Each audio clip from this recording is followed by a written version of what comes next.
Bonjour tout le monde, bienvenue à mon podcast. Aujourd'hui, je reçois Mylène Paquette. Mylène est une navigatrice et aventurière québécoise. Elle fut la première personne du continent américain à franchir à la rame en solitaire l'océan Atlantique Nord, d'ouest en est. Elle a navigué 5000 km en 129 jours, d'Halifax jusqu'en France. Salut Mylène, ça va bien? Oui, toi? Oui, je suis tellement content, ça fait longtemps qu'on voulait faire ça. Mais oui. Je suis tellement content. Comme j'ai mentionné dans l'intro, tu as fait des trucs impressionnant, insane, complètement fou. Puis je voudrais savoir, je pense que c'est la première question que tout le monde se pose quand tu arrives à quelque part puis tu t'expliques qu'est-ce qu'elle fait. Je pense que c'est le pourquoi. Ouais, je comprends que ça commence à être une grosse question, mais pourquoi tu as décidé de faire ça? Bien, en fait, le pourquoi, là, tu sais, après ma traversée, j'ai compris qu'il y avait plein d'affaires dans ma vie qui s'étaient placées pour que je le fasse. Mais à l'origine, pourquoi? C'était vraiment parce que j'avais découvert la navigation. Tu sais, tous les héros là, qui ont fait les motessis, puis c'est ceux qui ont fait le tour du monde à l'endroit, à l'envers, puis tout. Puis moi, j'avais envie de faire ça. Tu sais, j'avais juste une soif d'aventure. Puis quand j'ai découvert la navigation, de fil en aiguille, j'ai découvert la rame océanique. Puis après avoir découvert que c'était possible de traverser un océan à la rame, j'ai découvert qu'il n'y avait ni Canadien, ni Canadienne, ni personne du continent américain qui avait réussi l'Atlantique Nord. Parce qu'il y a du monde qui ont essayé, mais pas réussi? Oui, c'est ça. Il y a des Brésiliens qui ont essayé, des Américains. Il y a 3 personnes qui ont perdu la vie. Wow. Il y a, tu sais, sur 36 tentatives, il y a seulement eu 10 personnes qui ont réussi. Okay. En fait, 11, parce qu'il y a quelqu'un qui l'a fait 2 fois. Moi, j'étais comme la 13e réussite là, sur l'Atlantique Nord. Fait qu'il y a 11 personnes qui avaient réussi, 12 traversées. Parce que Emmanuel Coindre, un Français, l'a fait 2 fois. Okay. Je sais pas pourquoi. Puis on devrait lui demander pourquoi. Ouais, c'est ça. Puis là, quand j'ai découvert ça, c'est comme installé une opportunité dans ma tête. Puis là, ben, tu sais, être le premier à faire quelque chose, c'est comme l'ego qui dirige ça. Ouais. Mais ça, c'était pas assez fort pour moi parce que quand j'ai découvert qu'il fallait descendre sous l'eau pour nettoyer la coque du bateau, ça me tentait plus d'y aller. Mais c'est parce que j'aime pas être dans l'eau. Moi, j'aime pas être immergée dans l'eau. J'aime ça être dessus, mais pas dedans. Okay. Même dans un spa tout seul, je file pas. Ah ouais, j'avais un spa là, dans mon ancienne maison, puis j'y allais jamais tout seul. Mes invités voulaient y aller. Je disais, OK, mais moi, je vais pas tout seul. Tu sais, c'est fort. Je comprends, mais c'est ça parce que là, tu sais, ça, c'est, je pense que tu en as parlé souvent, mais pour les gens qui savent pas, t'es parti, puis t'avais peur de l'eau, en guillemets. Oui. Encore aujourd'hui. C'est fou, pareil. Hein? mais cette traversée-là, ça t'a pas comme immunisé à cette peur-là? Ou? J'ai moins peur. Okay. J'ai moins peur, mais j'ai surtout moins peur parce que je me suis fait bien du fun en rafting après ma traversée. Okay. Puis j'ai eu du plaisir parce que, je sais pas si tu connais l'aventurier Fred Dion. Il a dit, ah ouais, je t'emmène, viens faire une aventure 3 jours sur la Matawan. Ah, je devrais pas dire la Matawan, il fait pas qu'on en parle. Okay. La rouge, on va dire la rouge. Okay. Parce que c'est un trésor, c'est un joyau au Québec. Puis là, il m'emmène là avec d'autres aventuriers, d'autres personnes là, qui sont plus ou moins connues dans le monde de l'aventure. Fait qu'on a eu beaucoup de plaisir, puis on est allé plusieurs années de suite. Puis là, c'est devenu un rendez-vous annuel, début juillet, on y va si on peut. C'est hot. Mais là, j'ai eu tellement de plaisir associé à l'eau que j'ai de moins en moins peur de l'eau. Okay. Mais, puis j'ai des enfants maintenant, donc j'ai essayé de, tu sais, je descends dans l'eau à la piscine, un cours de natation pour bébé, mais là, je suis comme, non, il faut pas que tu lui montres que tu as peur, parce que ça se transmet. On appelle ça un traumatisme vicariant. Là, quand ta mère a peur des souris, ta voix crier parce qu'elle a peur des souris, ben ça se peut que tu as peur des souris. Ça se transmet un traumatisme. Puis toi, cette peur-là, est-ce que c'est venu de tes parents? Non, moi, je pense que ça vient de jazz. OK. Moi, je pense que c'est vraiment le jazz qui m'a traumatisée. Moi et ma soeur se tenait par la main pour sauter dans l'eau en même temps parce qu'on avait peur qu'un requin arrive de nulle part. J'ai vu un meme passer récemment sur les réseaux sociaux. C'est quelqu'un qui plonge dans une grosse piscine publique puis qu'il y a un requin devant lui. Puis ça dit comme le traumatisme, la plus grande peur irrationnelle de mon enfance. Puis je l'ai sauvé parce que si tu t'en peur. Moi, j'ai vraiment peur des requins dans des piscines. Fait que quand j'ai découvert ça, j'ai dit, tu sais, s'il faut nettoyer la coque de mon bateau entre les 2 continents, je serais pas capable. C'est une enfant malade de Sainte-Justine où je travaillais à l'époque, j'étais préposée aux bénéficiaires, qui m'avait challengée sur c'est quoi le courage? C'est quoi avoir peur? Le courage, c'est de pas avoir peur ou c'est d'avoir peur puis d'y aller pareil? Comment je peux être courageuse envers ce qui s'en vient, mes traitements, puis ça. Puis là, je m'étais dit à ce moment-là, peut-être que le faire pour être la première, c'est pas suffisant, mais le faire pour l'offrir à des patients puis les encourager par l'entremise de mon aventure, ça, c'était plus fort. Puis il faut dire aussi que... Excusez, j'ai comme un cheveu qui me chatouille. Il faut dire aussi que quand je découvre ça, j'ai 27 ans, puis j'ai pas réussi grand-chose jusque-là. Fait que j'avais comme une soif d'accomplissement, une soif de me connaître davantage, puis une quête d'absolu. Fait que dans la vie, il y avait quelque chose qui mettait la table à désirer une aventure comme ça. Ouais, je comprends. La connexion avec la nature, faire un avec un bateau, partir à l'aventure, puis tu sais, ne compter que sur soi. Tu sais, j'avais été en couple depuis que j'avais 17 ans, là, sans arrêt. Tu sais, j'avais eu 2-3 chums, là, mais tu sais, j'avais pas été seule depuis jamais, en fait. Fait que, ouais, il y avait comme une soif, une quête à travers ça. Fait que tout ça, ça a mis la table. Puis aussi, je pense que le fait d'avoir travaillé longtemps avec des enfants atteints de cancer, leucémie, puis de les avoir vus faire le deuil de leur avenir, d'en avoir vu partir, bien moi, je me disais, moi, je suis en santé, tu sais, puis je suis confortable dans mon job, mais c'est pas un job qui me convient vraiment. Fait que peut-être que je devrais aller voir ailleurs si j'y suis. Fait qu'il y avait quand même beaucoup de liens, de petits points qui venaient se connecter ensemble. Ça a résulté à ça. Oui. Puis je pense que c'est comme ça pour n'importe quelle grande aventure d'entreprise, aventure de vie, voyage. Il faut qu'on désire ces choses-là puis que ça nous dise en dedans, c'est là que je m'en vais. Tu sais, des fois, c'est comme une intuition super forte qui te dit OK, il faut que je fasse ça. J'ai de la misère à m'expliquer pourquoi, mais ça, c'est une bonne idée, puis il faut que j'y aille. Mais après, ce qui est difficile, c'est qu'il faut que tu justifies ce que tu vas faire sans même trop comprendre pourquoi tu le fais. C'est pour ça que je te dis, c'est après que j'ai compris, ah oui, il y avait une quête, une soif d'absolu, il y avait ci, il y avait ça. Je comprends. Puis, mais là, ça me fait vraiment... C'est un parfait segue pour ma deuxième question qui était, tu sais, tes proches, ta famille, tu sais, quand tu devais leur expliquer de comme, OK, là, parce que là, c'est pas juste je m'en vais un mois au BC, là, c'est comme, ma vie va être concentrée là-dessus pour les prochaines années. Comment ils ont réagi? Est-ce que tu étais stressée de leur parler de ça ou... Ben, j'étais naïve. Moi, je pensais que ma mère allait dire « Wow, c'est cool! » tu sais. Parce que mes parents sont assez aventuriers, voyageurs. Tu sais, ils sont connus sur des pistes de ski, puis ils ont fait des voyages. Puis, tu sais, de la pêche, puis ils nous ont emmenés en plein air, du camping, puis tout. Fait que moi, je pensais que ma mère puis que mon père allait être « OK, cool, tu sais, qu'est-ce qu'on peut faire pour t'aider? » Mais au début, la réaction était presque violente chez mon père. Là, il comprenait rien, il voulait rien entendre, puis il me traitait de folle. Oh my God. Pour pas dire de bip-bip de folle. Là. Il a utilisé plusieurs gros mots du dictionnaire liturgique, on va dire comme ça. Sur le coup ou même pendant les semaines après? Ah, pendant 5 mois. Ah ouais? Ouais, il me boudait littéralement. Ben, tu sais, c'est assez violent, bouder quand même. Tu sais, je t'ignore, je fais comme si t'étais pas là parce que tu me fais vivre trop d'émotions. Tu sais, fait que il était pas capable d'admettre c'est ça. C'était vraiment particulier. Puis là, j'ai fait une première traversée avec un équipage de gars. Fait que là, partir avec 5 gars, OK, vraiment décidé. Là, il s'est mis à me reparler, puis à baisser ses gardes, puis à comprendre que j'étais vraiment déterminée. Lui, il se disait, si j'y parle plus, ça va être un moyen de pression, tu sais.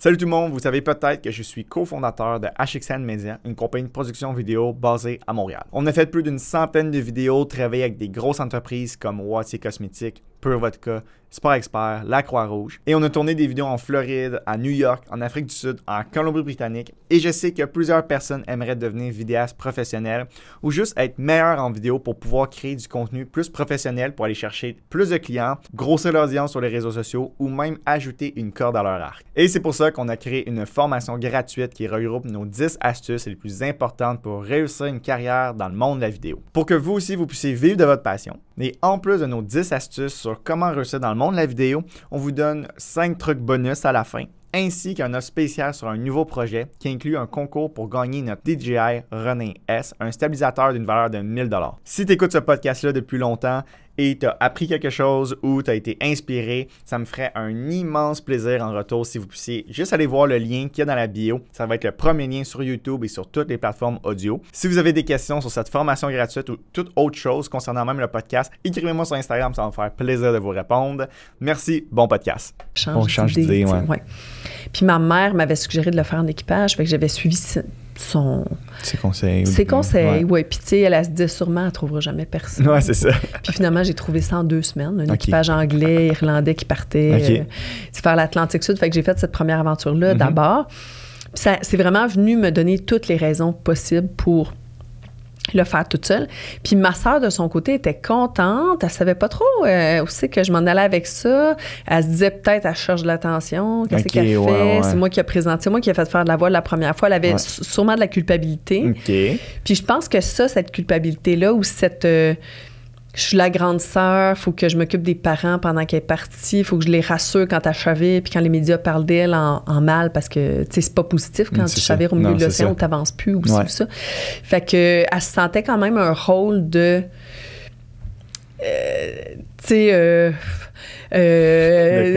protecteur, oui, mais aussi j'étais un peu responsable, d'avoir présenté la voile et tout, puis elle m'a beaucoup encouragée. Mais c'était quand même élevé pour elle. Puis est-ce que, parce qu'on dirait que je me rends compte que si, exemple, quelqu'un ne connaît pas en ce moment, on dirait que j'explique pas bien l'impact et la grosseur de ton périple. Juste comme refaire mon intro là, pour redire aux gens, là, pensez-y, là, partir du Canada, du bord, à la rame, et partir de l'autre côté là, en 129 jours. Juste mettez ça dans votre tête, là, 2 secondes, parce que c'est complètement fou. Puis la préparation de ce jeu, tu m'en parles un peu parce que j'ai écouté ton livre audio que tu avais fait. Puis pendant que j'étais en voyage, là, je l'écoutais. Puis il y a une grosse partie sur la préparation. Fait qu'explique-moi un peu comme... Qu'est-ce que ça prend? Ça prend de l'argent? Ça prend... Qu'est-ce que tu fais? Oui, c'est fou. Mais en fait, la préparation, la première aventure, c'était un peu une partie de la préparation parce qu'il fallait que j'aille voir si je ramais bien, si j'étais capable, si je tolérais la solitude. Tu sais, être tout seul avec 5 gars, on se sent quand même un peu seul. Puis, tu sais, c'était des gens d'une autre culture. Ça faisait partie aussi de l'entraînement, tu sais, savoir comment réparer des affaires sur le bateau, comment qui marche l'autopilote. On n'avait pas finalement, mais le GPS, comment faire de la conversation sur la VHF. Puis des cours aussi, tu sais, sur vie en mer. Médecine de brousse, savoir comment recoudre une plaie ou, tu sais, soigner une plaie ou... tu sais, comme mobiliser une fracture si ça m'arrivait, des choses comme ça. Fait que plusieurs cours, j'allais chercher plein de cours un peu partout, tu sais, électricité maritime, navigation tunnelière, blablabla. Ça, tu payais tout ça de ta poche? Je payais tout ça parce que j'avais pas de commanditaire, puis les gens me croyaient pas vraiment. Donc, je manquais de crédibilité. Donc, aller faire des aventures, ça m'emmenait de la crédibilité pour avoir un certain CV marin, tu sais. Puis dire, j'ai fait une traversée. J'ai fait une descente du Saint-Laurent à la rame. J'ai fait une traversée à la voile, tu sais. Fait que tout plein d'expériences qui me permettaient d'avoir de la crédibilité, mais aussi de la confiance, développer ma confiance. Puis là, la recherche de financement, elle se fait tout au long de cette préparation de 1850 jours. Tu sais, 5 ans de préparation. C'est fou, hein? Puis les 2 dernières années, tu sais, comme... 2011, je pensais partir en 2012, mais je me suis fracturé le bras en décembre. Je sais pas si tu te rappelles, décembre 2011, fracture du bras. Fait que là, j'ai pu aller faire une traversée à voile pour remplacer un peu ça puis continuer de me préparer. Mais tout ce temps-là, moi, je quitte l'hôpital Sainte-Justine en juillet 2011. Là, j'ai plus de salaire entre 2011 puis juillet 2013. Fait que je vis de donner quelques conférences sur ma première aventure, sur l'aventure qui s'en vient, tu sais. Fait que j'allais un peu en entreprise, mais c'était plus les écoles, les foires, les événements publics, les colloques, des congrès. Puis là, tranquillement, je développe mon talent de parler devant des gens. Tu sais, je développe ça, mais c'est le seul atout que j'ai dans mon jeu de cartes parce que j'ai pas de diplôme, tu sais, j'ai des petits cours de navigation, mais c'est tout, là. C'est fou, pareil, hein? Puis là, mais toi, tu sais que tu t'en vas faire quelque chose de big. C'est ça. Puis là, je sais qu'il faut que je trouve des partenaires, puis j'en trouve pas. Puis ça coûte 250 000 c'est fou, hein? Fait que j'essaye juste de... Je me rappelle, dans ces années-là, j'essayais juste de m'alimenter, tu sais, faire l'épicerie. Tu sais, je faisais du dumpster diving, tu sais. J'allais chercher derrière les épiceries de la bouffe. Tu sais, je mangeais avant, quand j'étais encore à Sainte-Justine, je mangeais les restes que mes patients mangeaient pas. Je disais, OK, lui, il n'y a pas une grosse infection, je vais manger le reste de son assiette. Il ne mange pas, il est malade. Il vient de chirurgie, un jello qui veut pas, tu sais. Fait que je piquais vraiment la bouffe qui restait sur les plateaux des patients. Fallait pas être dédaigneux. Puis, j'avais même certains alliés dans l'hôpital, tu sais. Qui t'appartenaient. Tu sais, je passais sur des départements la nuit, puis là, les filles me disaient, tu checkeras dans le frigo, il y a des yogourts passés date. C'est correct, c'est passé date. On peut pas le servir aux patients, mais moi, je peux. Fait que je les mettais dans un sac noir, puis là, je repartais avec. Tu sais, mais c'était passé date. Fait que je le volais pas parce qu'on devait le jeter, tu sais. Fait que jamais j'aurais volé pour ça. Jamais. Mais, tu sais... Puis, tu sais, des poches de thé qui restaient là, dans des plateaux en mère-enfant. Là, fait que là, je les emmenais chez nous. Tu sais, il fallait sinon, il allait aux poubelles. Là, il ne pas ça à la cuisine. Là, il jette ça. Fait que je me faisais... une petite tâche de même, tu sais, dans mon casier à l'hôpital, j'avais un lunch, là, tu sais. C'est fou, des yogourts chauds, là, tu sais, que j'avais laissé dans mon casier, mais je mangeais pas, sinon. Puis, est-ce que tu considères que c'était comme, tu étais sur le seuil de la pauvreté pendant ces années-là? Oui, parce que dans les 2 dernières années, j'ai fait à peu près, sur mon rapport d'impôt, moins de 5 000 par année. Fait que, tu sais, puis là, c'est sûr que j'ai fait, tu sais, j'ai incorporé une entreprise, fait qu'il y a plein de dépenses qui passaient sur mon entreprise. Tu sais, par exemple, je sais pas, tu sais, l'achat d'une paire de rames, là, c'est pour faire de l'argent l'argent éventuellement, tu sais, parce que je suis conférencière, fait que je les mettais sur mon entreprise. Mais m'acheter des vêtements, ben non, j'allais au Village des Valeurs puis j'achetais tout ça usagé. Pas les bobettes. Ouais, je comprends. J'avais les mêmes, tu sais. Fait que c'était vraiment super onéreux comme projet. Puis c'était difficile de m'alimenter. Fait que j'avais plein de stratégies là, tu sais, pour réussir à m'alimenter. J'avais des voisins, Elisabeth puis Martin, pour pas les nommer. Elle est vietnamienne, puis elle me disait, on s'en va au chalet en fin de semaine, là, on a plein de bouffe, là, prends nos restes. Mais dans le fond, j'ai su après qu'il en faisait toujours plus pour moi, tu sais.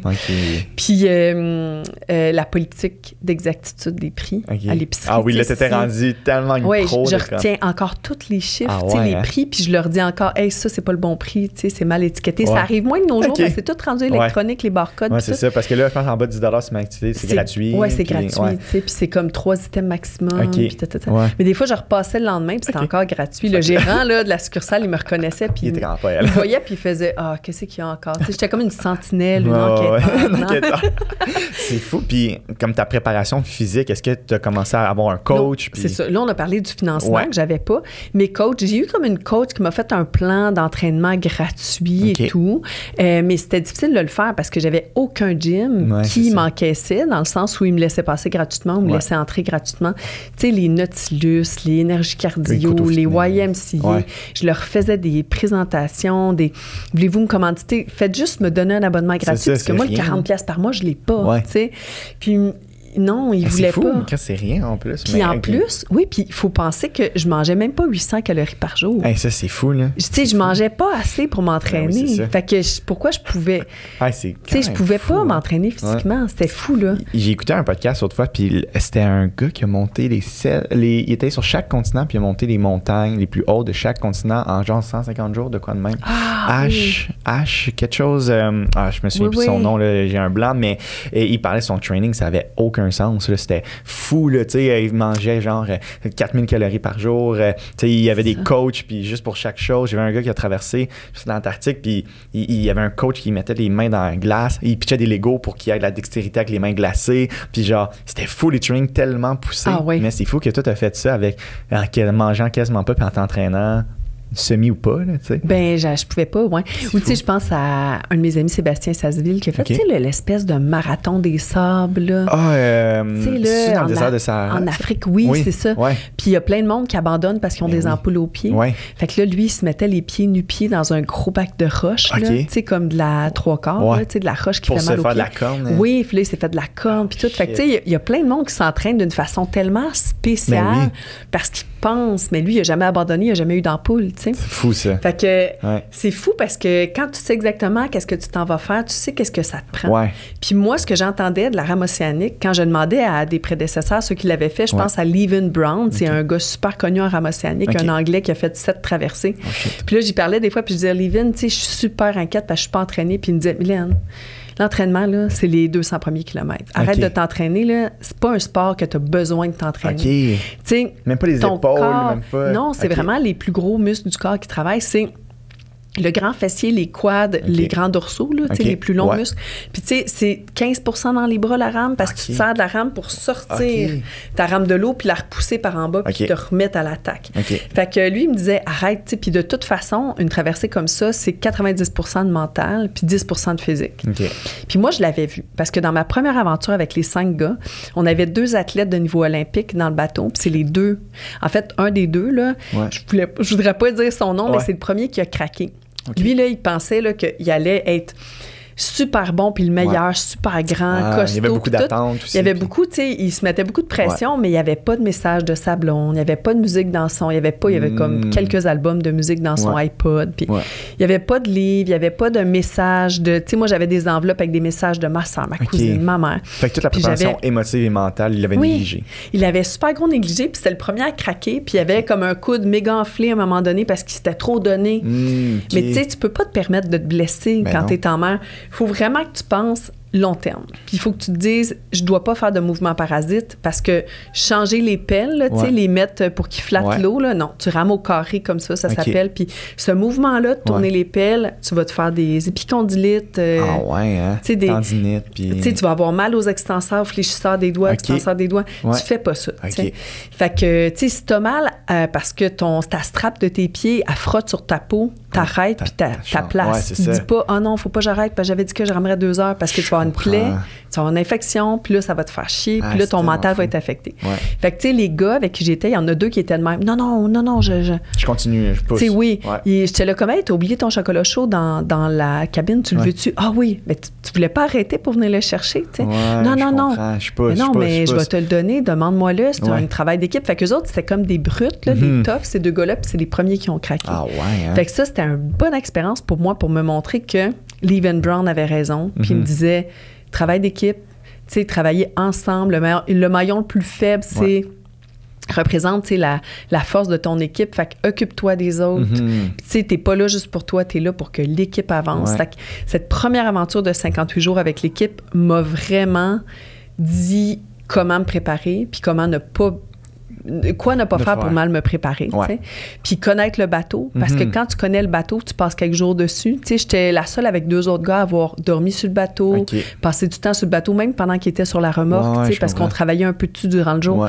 Parce que je le connaissais, puis je méditais là-dessus, puis je visualisais le bateau en mer. Fait que j'avais pas des phrases comme « Hey, tu sais, de l'autre bord du bateau, là, c'est la mer, il y a 3 km de profondeur. » Ben non, je me l'étais fait en tête. Mais un des gars, il faisait ça de même, puis il était là « Ouais, c'est un peu paniquant. » Non, moi, je trouve pas ça paniquant. J'étais prête à ça. Je comprends. Tu sais, j'ai lu tous les livres sur la rame océanique qui existent, mais lui, non.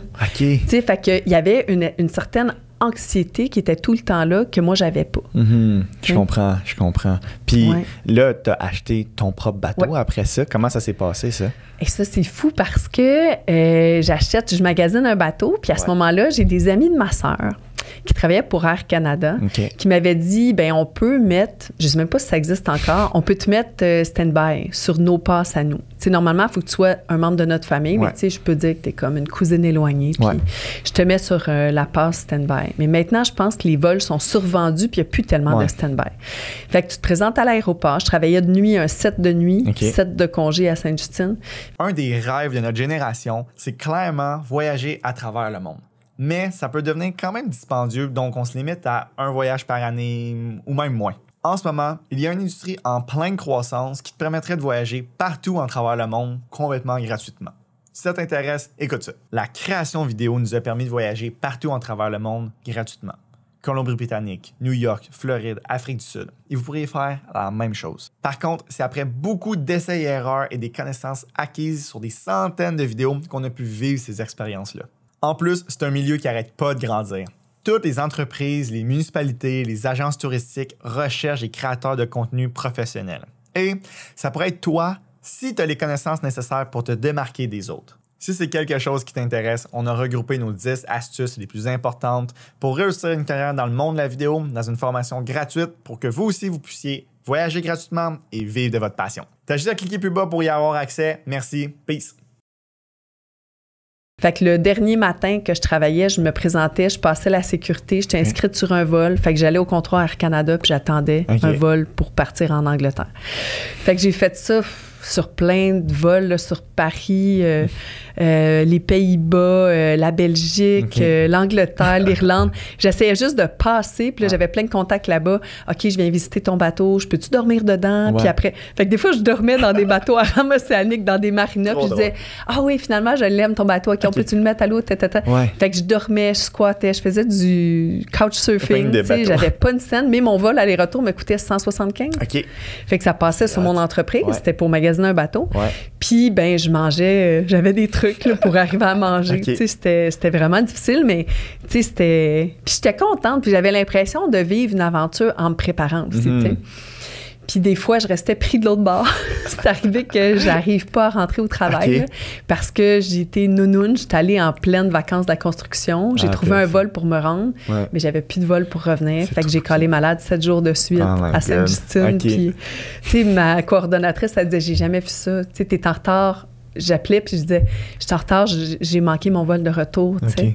Ben, prends-en un autre. Non, j'ai pas 1500 pour l'acheter, fait que je vais attendre le prochain, tu sais, c'est trop cher pour moi. Ah, c'est fou, pareil. Fait que, puis là, j'allais visiter d'autres bateaux, puis je me faisais héberger chez du monde que je connaissais, puis... Fait que là, j'ai visité des bateaux en Irlande, j'ai visité des bateaux en Angleterre, pas en France, finalement. Mais je les essayais dans une baie ou, tu sais, pas loin d'une marina. Puis il y en a qui étaient beaucoup trop courts, beaucoup trop petits. Des bateaux un peu super légers là, pour faire l'Atlantique Nord. Il y en avait en carbone. Tu sais, le carbone, ça pardonne moins. Ça peut casser, mais ça pardonne moins, tu sais. Fait que mon père m'avait dit... Mon père était un peu plus dans le projet rendu là, puis il me disait... Prends un bateau en fibre de verre, tu sais. Fait que je suivais ses conseils, tu sais, on réfléchissait à ça ensemble.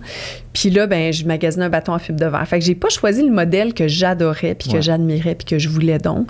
J'ai choisi le modèle du gars qui voulait me laisser partir avec le bateau sans le payer au complet. Parce que j'ai juste trouvé 5 000 $, puis là, j'ai donné un premier dépôt. Puis les parents de ce gars-là est dans le Devon, là, en Angleterre, à Exeter, si je me souviens bien. Puis ses parents étaient dans le projet avec lui. Fait que les parents de David, ils m'ont dit comme, ben on va aller l'essayer sur la Lea River, là, en Angleterre. Fait qu'on l'essaye, on va dans des brasseries, on prend des bières, puis tout. Puis là-bas, là, c'était tellement impressionnant. J'essayais le bateau, puis j'arrêtais à plein de quais. Puis là, on l'essayait, on se promenait. Puis les gens là-bas, ils disaient comme, ah, OK, oui, c'est un bateau à rame océanique. Tout le monde connaît ça là-bas. Puis, et toi, tu viens d'où, ton accent? Puis je disais, ben je suis québécoise. Ah oui, il y a des personnes francophones au Canada. Oui, déjà ça, c'est comme... C'était comme, j'étais exotique au bout. Puis le bateau à rame océanique, le monde s'en foutait. Là-bas, c'est comme tout le monde connaît quelqu'un qui a ramé puis qui a traversé la rame. En Angleterre, c'est super connu. Là, oui. Puis tu sais, j'étais à côté du bateau, puis j'étais là, ils vont me poser des questions. Non, mais ton accent, il vient d'où? Bel accent. C'était ridicule. Puis tu sais, c'est le fun. Puis tu sais, dans une petite communauté, là, une petite rivière, là, dans le coin d'Exeter, là, pas loin de Oxford, l'université d'Oxford, il n'y a pas vraiment de touristes là, dans ces coins, ces bleds-là. C'est comme si tu es un Anglais d'Angleterre qui visite une petite Sainte-Anne du Mont-Carmel, tu comprends? C'est random. Oui, super, dans le bois, là, quelque part. Là, mais là, moi, ma question, c'est, là, tu achètes un bateau, là, mais après ça, tu le ramènes au Québec. Oui, ça, c'était méga compliqué, là. C'était fou parce que là, je choisis le bateau. Là, le père de Dave, il me dit, OK, on est prêt, on te laisse partir avec le bateau, puis tu nous feras comme un arrangement de paiement sur plusieurs mois. Il te faisait confiance, hein? Tellement, là. C'est fou. C'était incroyable. Puis il était tellement ému, puis eux autres, c'est comme il y a beaucoup de rameurs océaniques là-bas, tu sais, de savoir qu'une première personne du continent américain allait utiliser leur bateau pour faire l'Atlantique Nord. Les Anglais, ils disaient comme, ah oui, OK, tu vas traverser la rame, ah oui, tu pars quand, tu sais, puis là, je disais, je pars en juin. Tu pars en juin, tu vas faire l'Atlantique Nord. Tu sais, il en revenait pas que je fasse ce parcours-là parce que c'est peu fréquenté. Mais l'Atlantique Sud, tu sais, que je dise pas que je parte en janvier, ça disait, je faisais pas le même parcours que tout le monde fait. Fait que là, j'importe le bateau. Je parle à des... Tu sais, je suis pas une entreprise. Tu sais, je fais pas de l'import. Mais là, il me faut un numéro d'importateur. Là, je parle à des entreprises. J'essaie de me trouver un transport gratuit. Personne ne veut me faire ça. Ça coûte 11 000 pour faire venir le bateau. Tu sais, plus cher que mon premier dépôt sur le bateau. C'est ça. Là, je me prends des cartes de crédit. Il n'y a pas de banque qui veut me faire un prêt pour donner une carte de crédit. Mon entreprise est trop jeune. Fait que je m'endette à mon nom. J'emprunte. Mais c'est fou la détermination que tu avais de vouloir faire ça parce que tu sais, des fois, quand tu veux vraiment faire quelque chose, puis là, il y a une première embûche, tu dis non, c'est correct, une deuxième, troisième, puis à un moment donné, on dirait que ton sentiment que tu veux faire quelque chose diminue parce que t'es quand même, il y a tellement d'embûches. Mais on dirait que tu passais ces embûches-là en disant non, tu passes en travers. T'sais. Mais moi, je me disais tout le temps, un jour, je vais raconter ça à mes enfants. Je me disais tout le temps, un jour, je vais raconter ça. Mais là, je raconte. Mais tu sais, je me disais tout le temps, tu sais, il y a des patients qui te regardent, tu le dis à des patients, tu sais. C'est des enfants, là. Fait que tu peux pas après reculer, puis... Non. Après, qu'est-ce qu'ils vont se dire de... Ben c'est ça, surtout que toi, c'était une de tes missions de se dire, je vais les inspirer, je vais montrer cette force-là, puis là, si tu fais pas, ben c'est comme... Tu leur donnes raison, mais tu te donnes raison à, ben le courage, c'est pas... Tu peux t'arrêter n'importe où, tu sais, ça marche pas. Puis moi, là, je l'ai dit dans mon livre, tu sais, mon père, c'est un homme de peu de mots. Il m'a pas dit grand-chose dans la vie, mais il m'a dit, t'as juste une parole. Tu parles pas des deux côtés de la bouche, tu as une parole. Fait que quand tu dis quelque chose, c'est bien mieux de le faire. Puis quand tu dis quelque chose, c'est bien mieux d'être vrai. Je comprends. Invente pas d'affaires. Il m'a dit ça, j'étais jeune, là, je mentais, comme n'importe quel enfant. Puis il parle pas beaucoup, fait que quand tu parles, tu l'écoutes. C'est ça. Puis ça allait bien avec lui, tu as une parole, ma grande. Fait que Moi, je me disais, j'ai été élevée comme ça, je peux pas dire quelque chose puis reculer après. Oui, je comprends. Je pourrais le faire, essayer puis rater mon coup puis décider de pas le refaire. Oui. Mais j'ai décidé d'y aller, j'y vais. C'est ça. C'est pas pareil. C'est pas pareil. De pas réussir, c'est pas pareil de pas le faire. Oui, c'est ça. Puis, fait que là, ramène le bateau, puis j'aimerais ça passer à la date que tu pars. Ouais. Mais là, qu'est-ce qui est intéressant, là, je sais pas si je me l'ai noté, là, mais je me souviens dans ton livre, les 4 premiers jours, tu avais le mal de mer. Ah, c'était dégueu. Mais c'est fou, là. Tu vas pour à peu près 130 jours à peu près sur la mer, puis tu as le mal de mer. Est-ce que tu savais que tu avais le mal de mer? Oui, parce que dans une traversée à voile, l'année précédente, en 2012, qui s'était pas bien passé. Dans mon livre, j'en parle pas, parce que je veux pas laver mon linge sale là, en public, là, mais équipage difficile, super stressé, parce que les gens, mauvais accueil à bord. Il y en a qui sont pas contents qu'il y ait une Québécoise à bord. Disons-le comme ça, parce que c'est un voyage de famille. Puis je suis comme imposée à certains membres de l'équipage, tu sais. Fait que moi, je suis comme un chien dans un jeu de quilles, finalement. Là, tu sais, j'essaie de me faire aimer sur ce bateau-là, puis je fais tout ce que je peux. Mais, tu sais, il y en a qui aiment pas ça, avoir d'autres personnes à bord. Fait que j'ai le mal de mer dès que je quitte la marina. Ça a duré 18 jours pour nous rendre au Groenland, puis j'ai eu mal de mer pendant 17 jours sur 18. Puis j'ai vomi. Puis, tu sais, je faisais la vaisselle, je vomissais. Puis là, il fallait que je prépare la bouffe, je vomissais, je mangeais pas. Les autres m'offraient l'apéro, puis je disais, ben non, mais j'arrête pas de vomir. J'arrêtais pas d'être malade. T'sais. Puis on m'avait dit après, le stress, là, c'est vraiment un élément déclencheur de nausée. Fait qu'essaie de tasser le stress, le mettre de côté. Mais là, sur un bateau, tu te sens pas bien accueilli. J'étais pas capable de le mettre de côté. J'avais peur sur ce bateau-là. J'étais pas bien, tu sais. Fait que, mais quand je suis arrivée au Groenland, j'ai crevé l'abcès, puis après ça allait mieux avec cet équipage-là. Puis l'équipage a un peu changé après. Fait que j'avais moins le mal de mer après. Mais les premiers jours, là, les premières minutes où j'étais seule sur mon embarcation à Ramos-Sanic, là, j'entendais les bateaux partir, là, les derniers Zodiacs qui me disaient « bon voyage », puis là, j'avais comme... Je commençais à vomir. Est-ce qu'il y a du monde qui l'ont vu? Parce que c'est ça aussi, c'était très documenté. Est-ce qu'il y a du monde qui l'ont vu quand t'es parti, qui était comme « elle file pas » Le lendemain, parce qu'il y a une équipe de tournage qui est venue pour Océania. Puis là, ils m'ont... tu sais, l'émission sur, je pense que c'était Explora. Je sais pas si ça existe encore, Océania. Fait qu'ils sont venus me voir. Puis là, il me dit « ah, tu peux-tu ramer? » Puis tu sais, je rame, là. Puis, tu sais, on dirait que je vais m'évanouir, là. Fait que, tu sais, dans ma vidéo d'intro, dans ma conférence, on voit, là, je rame de loin de côté. Puis là, je leur dis souvent, tu sais, je rame pas fort parce que je suis vraiment malade, là. Mais c'est les seules prises de vue de loin. Ouais, je comprends. Parce que, tu sais, 10 ans plus tôt, les drones, là, c'était pas possible. Là. Il y a comme 7 ans que ça s'est démocratisé, là, peut-être 8 ans, là, mais j'ai pas d'image de drone. Non, c'est ça. Puis, mais c'est fou. Puis là, tu pars. C'est quoi le feeling? Je veux que tu nous fasses sentir un peu le feeling de... Tu sais, là, t'es tout seul, là. T'es tout seul dans ton bateau. Puis là, il y a juste le son de... où que t'es. Il n'y a pas d'humain, il n'y a pas rien. C'est quoi ça, ce feeling-là? Bien, le premier feeling, c'est enfin, je suis partie. OK. Puis, tu sais, c'est cool, mais tout le stress des derniers mois, des dernières semaines, il tombe là. Fait que c'est comme s'il tombe parce que tout est parti, rien ne va plus, je peux plus changer rien. Mais là, il faut que je le fasse, il faut que je rame. Puis, je suis toute seule. Puis, tu sais, c'est comme tu as une fatigue qui explose parce que tu n'as pas bien dormi depuis 3 mois, tu sais, parce que tu travailles d'arrache-pied. Puis, fait que tu es comme épuisé. Puis, mais il y a une certaine excitation aussi. Puis le fait de rien entendre, je me rappelle, il n'y avait pas beaucoup de vagues la première journée. Il y avait un petit peu de vagues, là, mais tu sais, de juste entendre rien, là, c'était comme... T'entends plein de petits bruits sur le bateau, mais c'est pas des choses inquiétantes, là. Fait que tu te sentais-tu comme perdue, fière, contente? T'étais capable de mettre un mot? C'était trop... J'étais vraiment, là... accablée, mais vraiment heureuse. Accablée parce que tu dis comme, OK, il ne faut pas, je pense, aux 200 000 coups de rame, mais je vais essayer de ramer là, puis là, tu as été super malade. Fait que tu essaies. Je me rappelle, je pleurais là, les premiers jours. J'ai une vidéo de moi qui vient de ramer Mano. Tu sais, puis, tu sais, quand tu as le mal de mer, tu n'as pas trop de sensations. Tu as comme juste, tu es comme à off, là. Tu es comme en. Moi, j'aime ça dire en échec de contrôle exécutif, là. Tu comme en. Tu sais, t'essayes d'avoir du contrôle, là, puis t'es pas capable de rien exécuter, là, fait que t'es en échec de contrôle exécutif total. C'est drôle comme terme, hein? C'est vrai que c'est bon. Puis, l'alimentation que t'avais à bord, rapidement, parce qu'après, j'ai tellement d'autres questions, là, mais ça ressemblait à quoi? Est-ce que t'avais pacté des barils de bouffe ou... Bien, en fait, pour l'eau, c'était de l'eau de l'océan qui provenaient de mon désalinisateur d'eau, mais j'avais quand même une coupe de litres d'eau en partant. Puis j'avais quelques du Coca-Cola avec des bananes. Il paraît que c'est comme l'idéal sucre. Mon nutritionniste m'avait dit ça, là, banane, Coca-Cola, mal de mer. OK, départ en mer, c'est parfait. C'est quelque chose qui se vomit bien. Puis c'est très sucré, très concentré, part avec ça. Fait que les premiers jours, c'était ça et des tortillas.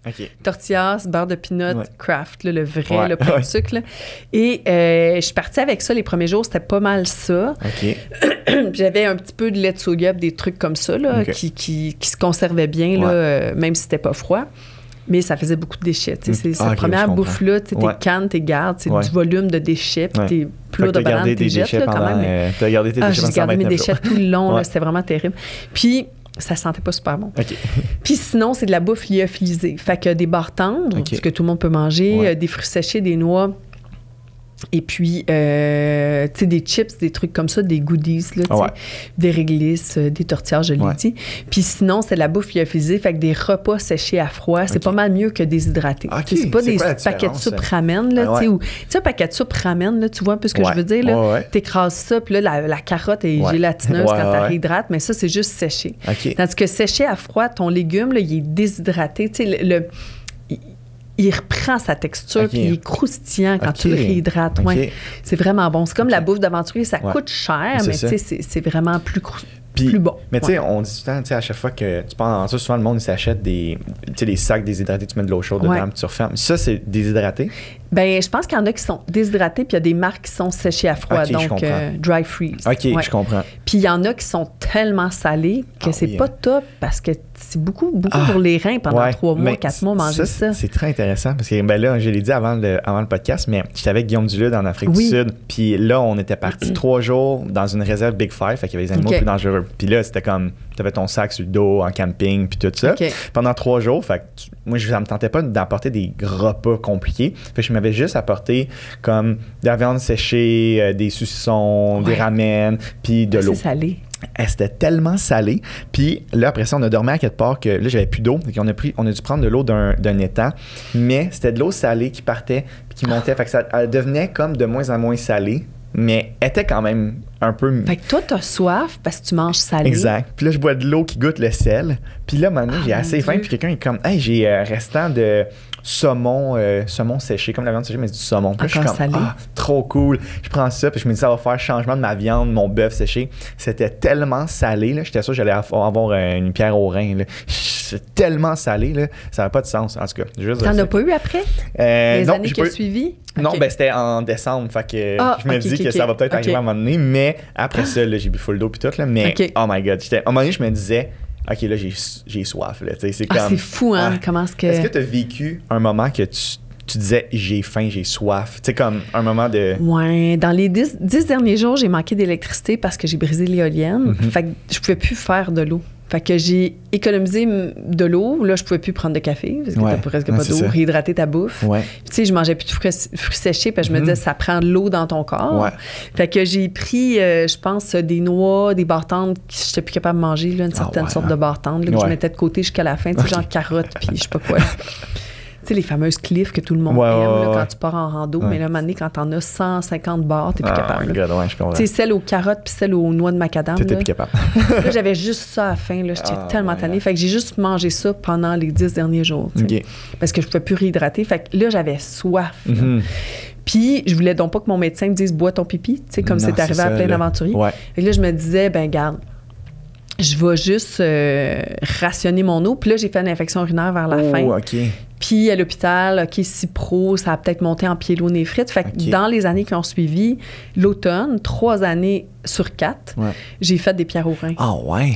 Il paraît que c'est tellement douloureux. Ah, c'est débile. Ça fait tellement mal. Là. Puis tu sais, ça pollue ton quotidien parce qu'il faut que tu continues de fonctionner puis tu sais pas ce que tu as. Puis là, un scan. Puis là, ah oui, vous avez des pierres. Bon, là, essaie des...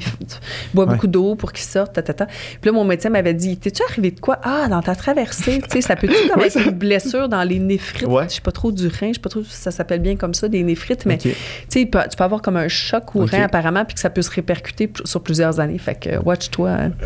vais checker. Mais ils savent même pas de pourquoi on peut avoir des pierres au rein. Puis moi, j'ai tellement mangé de noix, apparemment que ça peut être... Ah ouais, hein? Puis il paraît quand ça sort, ça va être vraiment douloureux aussi, une pierre? C'est pas si pire. Non, je sais pas pour les gars, c'est ça, j'allais dire une fille puis un gars, je sais pas si c'est pareil. Ouais, c'est pas si pire. Ça fait juste... c'était quoi? Ah, OK. Ouais. Ça, j'aimerais ça que ça m'arrive. Juste cette partie-là, pas tout le reste. Non.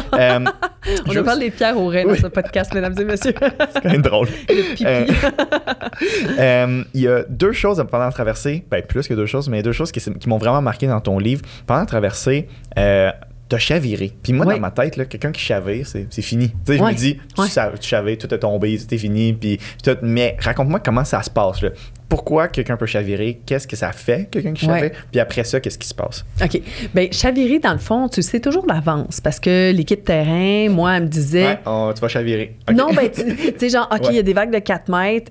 Moi, j'ai peur pour toi. Tu sais, des vagues de 4 mètres qui s'en viennent. Tu sais, dans 3, 6, 9 heures, ça va être à 5, 6 mètres. Puis là, Hermel, mon mentor, il y avait Michel, mon routeur météo, puis Hermel, mon mentor, lui, là, il y avait un bateau avec des... Tu sais, il s'était fait comme un cadran. Comme une maquette. Une maquette. Puis là, il disait... Si les vagues arrivent de même, selon moi, la hauteur avec la prise au vent du bateau, tu devrais chavirer. Tu sais, il y avait vraiment comme une maquette qui tournait, là, comme des compas. Là. Puis il s'amusait avec ça. Puis il dit, avec mon petit bidule ici, là, je pense que tu vas chavirer. Puis il était vraiment bon. Il était tellement intelligent, cet homme-là. Là. Un moment donné, il m'avait dit 10 heures demain matin, là, je pense que, tu sais, on est habitué, c'était mon 7e chavirage. 10 heures demain matin, je veux que tu sois attaché. Puis 10h05, j'ai chaviré. Puis je n'étais pas attachée. Fait que ça, c'est une autre histoire. Mais... Fait que quand j'ai chaviré la première fois, j'étais dans vraiment un ouragan, là, la queue d'un ouragan. Tu sais, c'était la fin, là, mais c'était de la grosse vague résiduelle d'ouragan. J'avais un traîneur, c'est-à-dire un long cordage qui me permettait de rester en contact avec l'eau puis ralentir la descente d'une vague. Fait que, puis ça, c'était un traîneur où on peut l'appeler une ancre flottante. C'était une ancre Jordan, donc plusieurs petits cônes de tissu sur une corde sur peut-être 30 pieds. Puis j'avais peut-être 25 cônes. Après ça, fait que ça ralentissait le bateau, il était retenu. Parce que ce qui est dangereux pour un bateau à rame comme ça, c'est de quitter l'eau. Si là, je culbute, là, si je culbute sur l'eau, ça va. Mais si je quitte l'eau puis que je retape l'eau, c'est comme un mur. C'est comme tomber à haute vitesse en ski nautique, ça fesse. C'est comme un gros... Fait que ça peut endommager la structure du bateau. Il faut toujours rester en contact avec l'eau. Puis cette ancre-là vient te tirer au fond un peu? Elle vient juste me retenir de descendre rapidement l'eau puis de quitter l'eau. Je veux pas quitter. Fait qu'elle me retient juste collée à l'eau. Fait que ça fait beaucoup de... Ça devient abrasif. C'est quoi le mot qui m'échappe? C'est... ça crée de la... j'ai un mot qui m'échappe, mais ça vient juste comme créer de la... C'est-tu quand ça frotte, ça cogne, ça... Ça reste comme accroché dans l'eau. Tu sais, t'essayes de tirer sur une corde dans l'eau, là, il y a de la résistance. Il y a un autre mot là, qui m'échappe, mais mettons que ça crée de la résistance. Donc, durant cette tempête-là, mes nœuds étaient peut-être pas bons, mais j'ai perdu cette ancre-là. Puis là, je suis dans le bateau, il y a des vagues de 7 mètres dehors. Il n'est pas question que je sorte pour aller checker, tu sais. Puis là, je le sens parce que les vagues arrivent sur... Je me rappelle, j'étais comme ça, c'était sur bâbord. Les vagues arrivaient sur bâbord, le bateau a changé un peu de direction, fait que j'avais beau gosser avec le gouvernail. Tu sais, j'ai placé mon bateau d'une façon pour faire la tempête, mais là, chaque vague, c'était comme un impact d'accident de voiture, un petit accident de voiture sur le bateau. Puis, fait que je savais que c'était peut-être le bateau avait tourné, puis tu sais, selon ce que je voyais sur mon GPS, le bateau avançait un tout petit peu, mais pas dans la direction que moi j'avais placée, tu sais, parce qu'il y a des tempêtes qui m'ont fait avancer plus que des journées de rame, puis il y a des tempêtes qui m'ont fait reculer aussi. Là. Fait que j'ai chaviré en allant boire un chocolat chaud. Tu sais, j'étais allée m'installer, là, ça faisait comme 24 heures que j'étais attachée à ma couchette, puis il y avait un petit accalmie. Mais là, le bateau avait changé de direction, fait que je m'étais dit, tiens, je vais aller m'asseoir, tu sais, dans un petit sas, là, c'est comme un antichambre. Puis je vais lire mon livre dans une autre position. Je commence à avoir mal au dos, tu sais, puis avoir plus de sang dans les bras, m'amener à lire un livre. Je lisais Serge Bouchard. C'était au temps des mammouths laineux. Et là, je lisais ça, puis j'avais mon chocolat, mon chocolat chaud, tu sais, avec ma petite... Puis en prenant du chocolat chaud, j'ai chaviré. Fait que je me suis retrouvée à soudainement avoir super mal au dos, puis me retrouver comme le genou dans le front, du chocolat chaud bouillant sur moi, mon livre d'en face, une botte dans le front. Puis là, je comprends que je suis à l'envers, puis j'essaie de repasser dans la porte du sas, en fait. Il y a comme une petite porte entre le sas puis ma cabine. Puis là, mon bateau est revenu du bon côté. Puis là, j'ai eu les côtes. Je pensais que mes côtes étaient cassées tellement j'avais mal, là. Puis j'avais de la misère à respirer. Mais là, il y a quand même un petit peu d'eau dans le fond du bateau. Fait que là, il y a de l'eau partout. Il n'y a pas beaucoup d'eau, mais comme une vingtaine de litres. Puis 20 litres, c'est quand même pas mal. Puis aussi de l'eau salée. Oui, de l'eau salée. Mais là, quand tu chavives, tu as dit... Il revient tout seul. Ça revient tout seul. Oui, c'est comme fait comme ça. C'est ça. Puis il est tellement instable à l'envers parce que c'est comme une grosse balloune d'eau, une grosse bulle d'air à l'envers, il revient. Il revient, OK. Ouais. Puis là, fait que toi, t'as revolé, t'as vraiment mal aux côtes, tu penses qu'ils sont pétés. Oui. Puis finalement, ils sont pas pétés. Ils sont pas, je sais pas, parce qu'il n'y avait pas de radio possible. Juste comme tu peut-être s'ils étaient pétés, ils se sont réparés tout seuls. Je comprends. Qui sait, peut-être qu'un jour, un médecin va faire « Hey, t'as déjà eu une fracture? » Oui, c'est ça. OK. Puis tout est à l'envers, tout a revolé. Y a-tu des choses qui cassent? Premier chavirage, je pense que j'ai un téléphone satellite qui a mangé de l'eau dans la recharge du téléphone. Ça vaut cher, les téléphones satellites. Oui, c'est ça. Fait que ça, c'est un peu capote. Ouais. Puis là, il me reste... je pense que c'était mon téléphone intelligent. C'était juste mon téléphone ou ma tablette. J'avais de la récurrence. J'avais 4 outils de communication. Puis je pense que le premier chavirage... Je retourne dans mes notes, là, mais je pense que c'était mon téléphone intelligent là, qui était dans un étui étanche, mais la recharge n'est pas étanche. OK, je comprends. Ouais. Puis, deuxième, troisième chavirage dans la même tempête, là, j'étais au téléphone avec... deuxième chavirage, je pense que j'étais au téléphone avec un membre de mon équipe, puis le téléphone, il n'a pas lâché pendant qu'on était à l'envers. Lui, il a lâché après. Ben, la personne, elle parlait, puis t'étais « Hey, on est à l'envers. » Puis là, la personne était plus inquiète que moi. Moi, j'étais là « Oh, je suis attachée, c'est le fun, on est à l'envers. » Puis comment t'es attachée? Tu es couchée, attachée assise? Couchée, fait qu'une strap ici, une strap au bassin, puis une strap au genou, aux cuisses à peu près. OK. Fait que t'es comme strappée, couchée. Oui, c'est des grosses clips que j'avais achetées à la Mecque, là. Grosses straps qu'on avait collées après le plancher. Là, c'est tellement fou. C'est ça, je voulais vraiment que tu en parles. Puis l'autre chose que je voulais vraiment parler, c'est le Queen Mary 2. Oui. La Queen Elizabeth. Queen Mary. Queen Mary 2. Oui. C'est ça. Oui, c'est ça. Dans le fond, peux-tu raconter un peu l'histoire? Qu'est-ce qui s'est passé? Bien, comme je parlais des chavirages, les 3 chavirages brisent des pièces d'équipement qui me permettent de communiquer. Donc, mon équipe, elle sait très bien que je continue même si j'ai plus de communication avec eux. J'ai un carnet de procédure qui dit, si vous voyez que je vous envoie ma position tout le temps puis que je m'en vais dans la bonne direction, même si je m'enligne vers l'Espagne, dérangez-moi pas. Non, c'est ça. Je continue sans vous. Parce que, vous voulez pas être celui qui déclenche qui déclenche des mesures de recherche et sauvetage quand je vais bien. Parce que moi, les hélicos qui vont venir ou les bateaux, je vais les envoyer chier. Oui, c'est ça. C'est comme, pas parce que vous êtes inquiet que je vais arrêter. Non. Fait que les autres, ils savaient très bien que je continuerais quand même. Puis ça, ils n'étaient pas confortables avec ça parce qu'il y a plein de médias qui parlaient de moi. J'avais des entrevues systématiquement toutes les semaines avec Météo Média, la presse. Fait que là, ils se disaient, qu'est-ce qu'on fait avec les médias, puis avec sa mère, puis son père, si elle perd son dernier téléphone satellite, elle a juste un outil de communication sur les 4 qu'elle a emmené avec elle. Puis déjà, là, quand moi, je disais à des rameurs, comme, des rameurs qui m'ont aidé à me préparer, qui l'avaient déjà fait, je pars avec 4 outils de communication. Là, c'est trop. Tu t'emmènes bien trop dans le cas, là, tu sais. Je pars avec 2, là, tu capotes, là, tu sais. Tu vas être bien trop lourd. Mais moi, je m'en foutais. Je voulais pas faire un record de vitesse. Je voulais juste le faire, tu sais. Puis arriver à bon port. Fait que j'étais partie avec beaucoup, beaucoup d'encas, tu sais, puis de plan B, plan C, plan D. À un moment donné, tous les plans avaient été faits. Fait qu'il me restait un téléphone satellite. Donc, mon équipe s'est dit, on va trouver comme une petite famille là, qui traverse à la voile, là, qui peuvent arrêter la voile puis emmener un téléphone. Puis là, Michel, mon routeur, il n'y a pas de famille qui traverse à la voile en octobre puis en septembre. Fait que là, ils se sont retournés vers des transporteurs. Et, tu sais, les transporteurs là, qui ont des cargaisons, là, c'est dur de les faire dérouter juste pour m'emmener un téléphone satellite. Ils vont se déplacer s'ils sont obligés parce que je suis en détresse. Mais si ça me tente juste d'avoir un autre téléphone au cas où que l'autre pète, ils vont pas faire ça. Puis ils risquent de venir te chercher puis de laisser. Ils vont pas faire ça. Fait qu'ils ont appelé à bord du Queen Mary 2. Ils ont eu l'idée du Queen Mary 2, qui est le bateau de croisière le plus prestigieux au monde. Il y a une histoire. Il y a le Queen Mary 1, mais le Queen Mary 2, je pense que le Queen Mary 1, il capote, il roule plus. Puis le Queen Mary 2 a été fait vraiment à l'échelle, là, vraiment identique au premier. Puis je pense que ça faisait des décennies que le premier ne fonctionnait plus. Qui ont refait le 2. C'est vraiment un bateau mythique. Puis, il y avait 10 ans en 2013. Donc, c'est vraiment le 10e anniversaire du Queen Mary alors qu'il traverse pour venir aller en Angleterre. Donc, il a dérouté sa route de 350 000 nautiques pour venir me rencontrer. Puis, ils sont tellement, les Anglais sont comme très... c'est comme ça.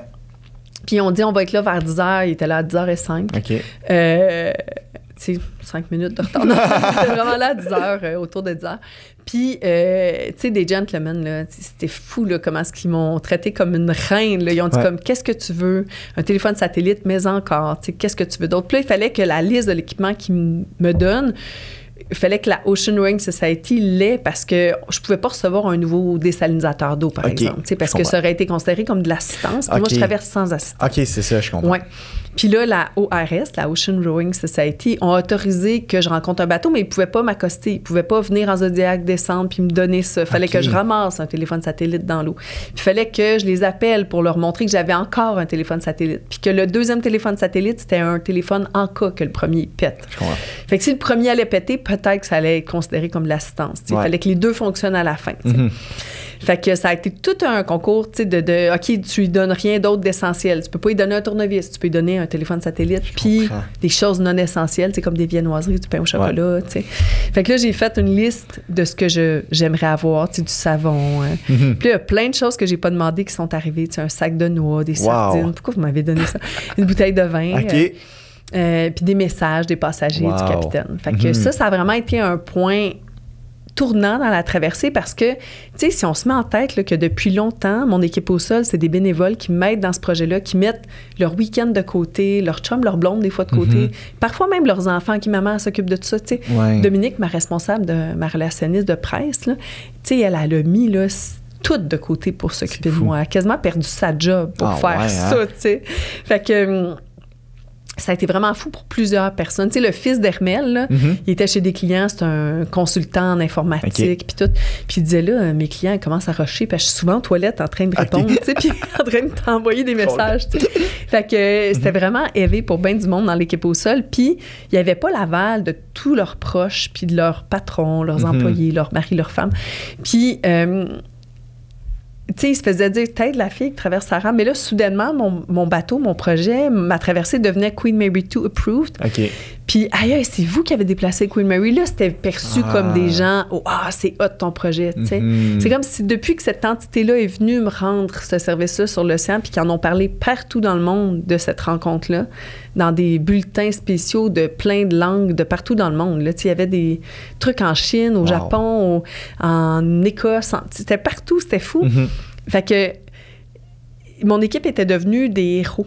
Puis ça, c'était une immense tape dans le dos qu'ils avaient besoin, puis que mon projet avait besoin aussi. Ça l'a vraiment emmené une notoriété au projet, je dirais. Je comprends, je comprends. Puis, mais là, si les gens qui écoutent, allez voir ça sur YouTube, écrivez Mylène Paquette, Queen Mary 2, là, c'est malade. Là. On voit les grosses bouées de stock qui dérivent, puis là, t'es comme super excité. Je pense que t'avais même un pancarte, avec... Puis là, tu vois toutes les... Ben, pas toutes, mais plein de passagers du Queen Mary 2 qui filment, qui te font des tatas. C'est tellement hot. Comme dire, allez voir ça, là. C'est vraiment hot.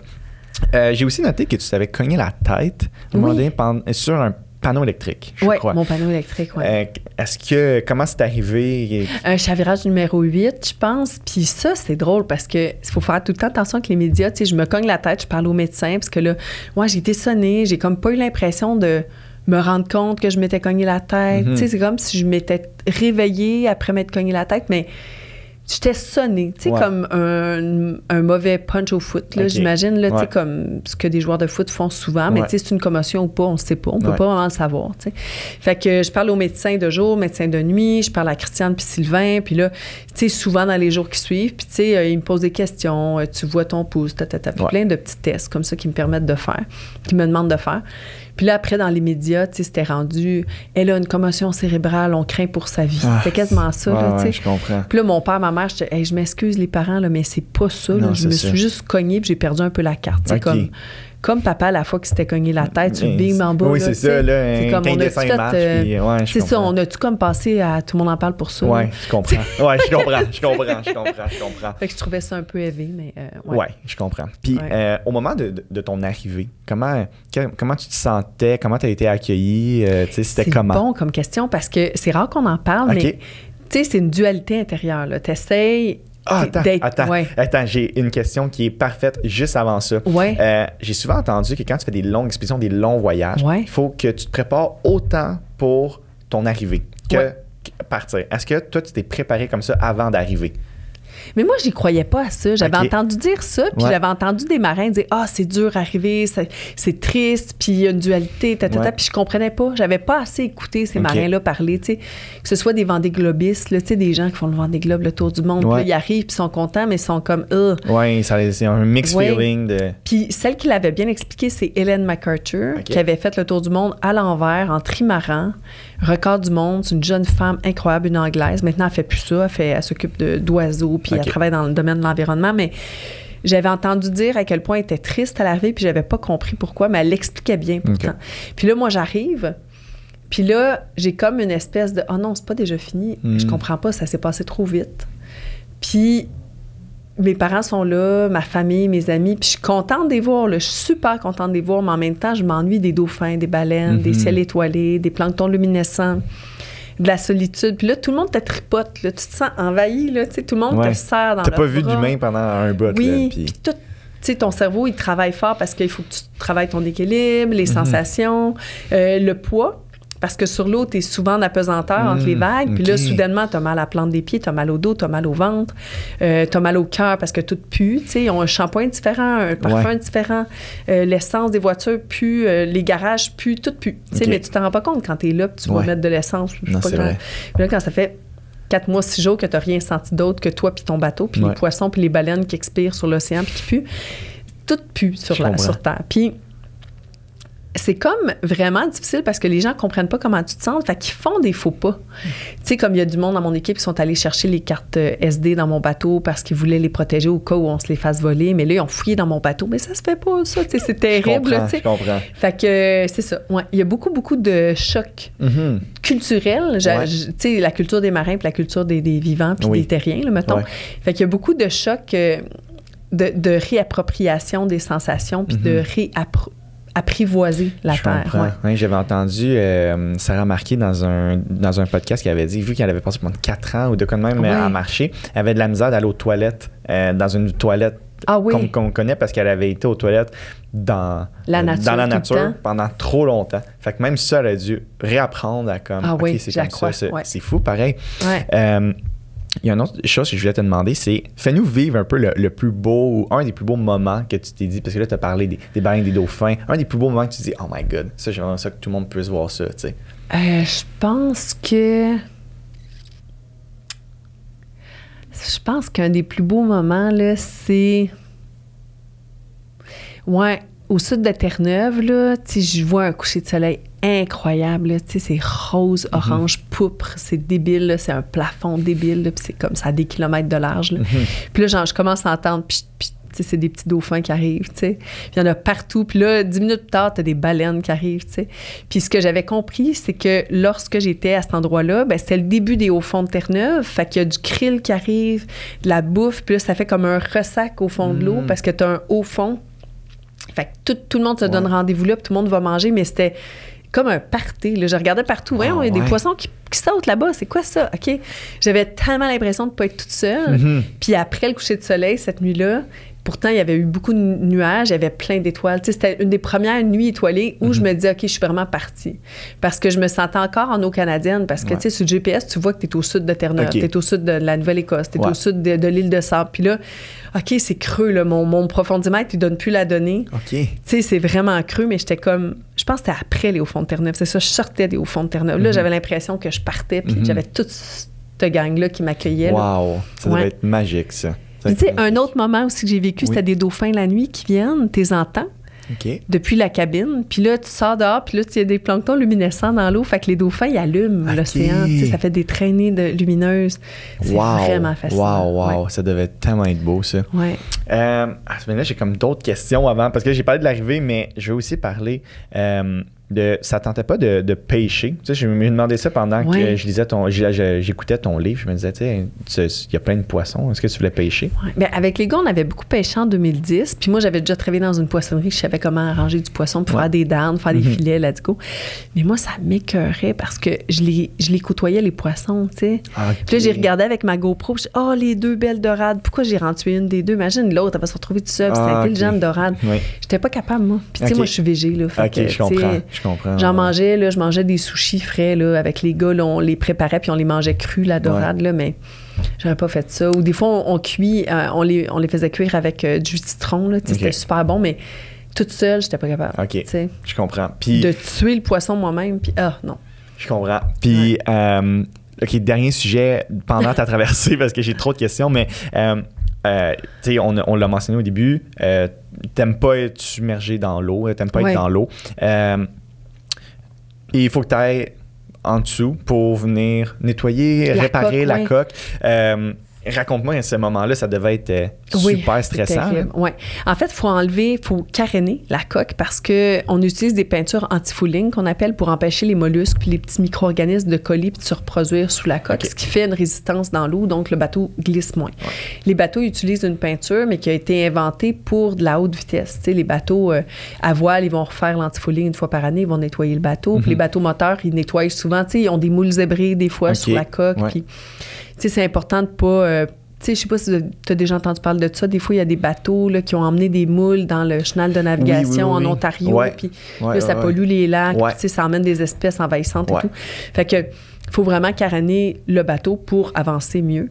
Puis moi, j'avais essayé de descendre. En fait, avec les gars, j'avais réussi à faire le tour du bateau toute seule. Puis c'est un bateau beaucoup plus gros. C'était un 37 pieds. Puis, j'étais capable toute seule là, de faire le tour du bateau. Puis, eux autres faisaient le Shark Watch. Puis, ils me disaient Shark. Puis, il n'y avait pas de requin. Ah, my God, c'est pas fin.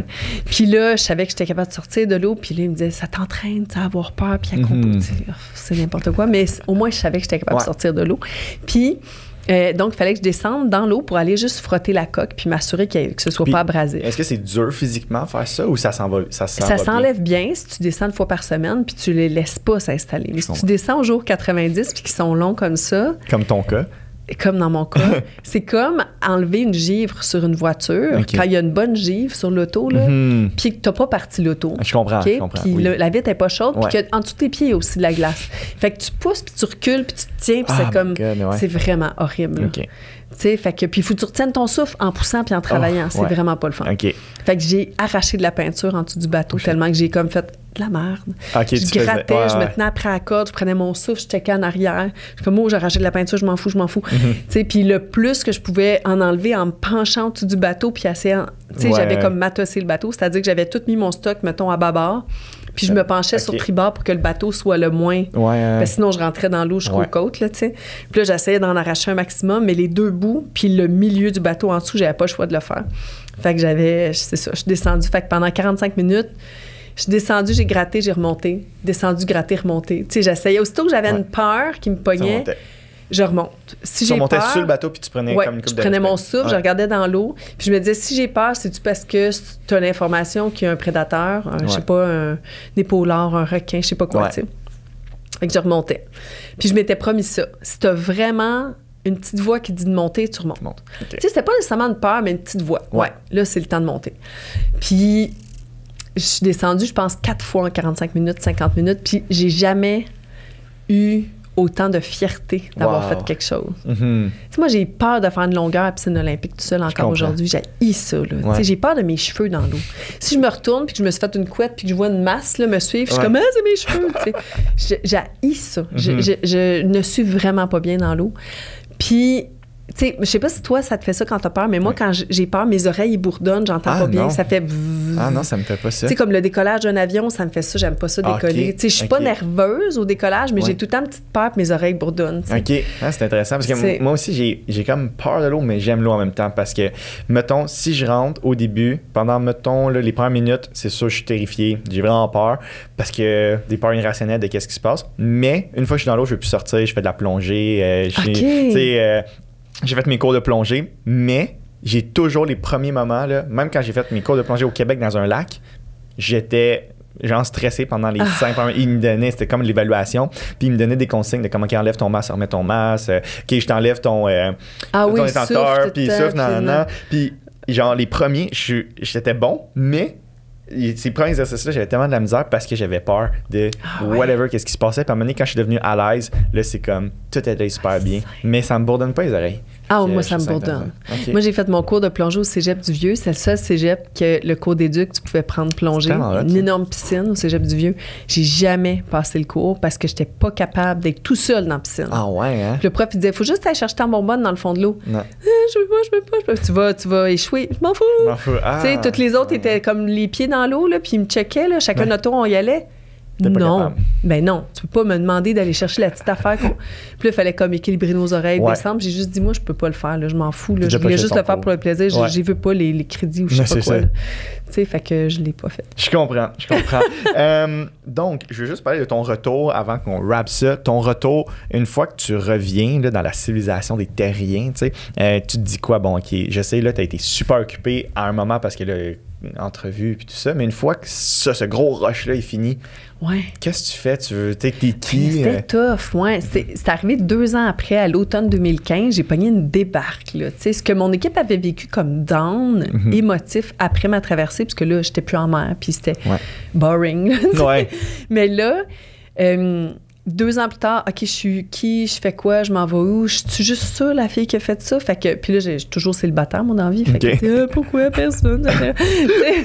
Toutes ces questions existentielles-là là, que les célibataires, on se pose souvent. Fait que là, je me demandais vraiment ce que je voulais faire. Puis là, j'ai recommencé à voyager pour le plaisir, faire de la voile pour le plaisir. Puis, tu sais, m'impliquer dans d'autres choses que de parler de ma traversée. Puis là, ça m'a fait du bien. Mais, tu sais, le raw, là, la vie crue, là, le quotidien, moi, j'aime ça.